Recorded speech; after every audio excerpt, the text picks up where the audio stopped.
When you think of forests, what city comes to mind? I'm in Shenzhen, where urban development meets coastal nature.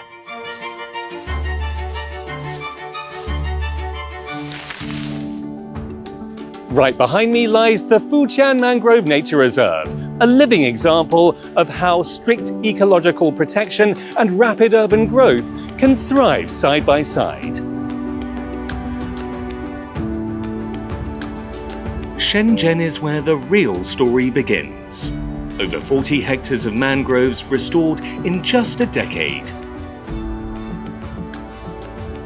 China's mangrove coverage has increased by nearly 40% this century, with Shenzhen playing a leading role. More than 270 bird species have been recorded here. The International Mangrove Center, based right here in Shenzhen, now cooperates with 21 nations. From mangrove restoration to global knowledge sharing, Shenzhen has become a hub for coastal wetland conservation in the Asia-Pacific. Beyond the mangroves, Shenzhen is also home to ancient silverleaf trees that have stood here for centuries. China has also set a target of 24 billion cubic meters of forest stock volume, expanding forest carbon sinks to support green development. 科技是发挥了很大的作用的。我们这个区域里面装了这个全域的摄像头，让我们不用去打扰到候鸟，就可以监测它的动态，它是怎么样生活在哪里栖息。在2022年，就是在全国是首次安装的这种用于鸟类栖地管理的智能水闸。当年在这里观测到部位的黑脸琵鹭就超过了150只。我们区内已经建立了全域的这种摄像头。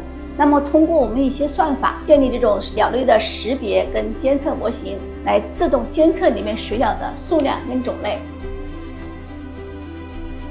How can cities develop without harming nature? Shenzhen's mangrove story shows us how. 深圳著名的这个福田红树林国家级自然保护区啊，它实际上是在大城市中间镶嵌的一块很难得的一个国家级自然保护区。曾经在90年代开发的时候呢，要穿过红树林来建高速公路，但是深圳市政府最终决定要把规划路线往北移200米，增加了成本，同时呢，也为鸟类提供一个隔音的设施，深圳就保住了红树林那片天然的湿地。This is the shared vision, protecting nature while pursuing development, a balance that benefits not just China, but the entire Asia-Pacific. Green isn't just a color, it's the future we're building together.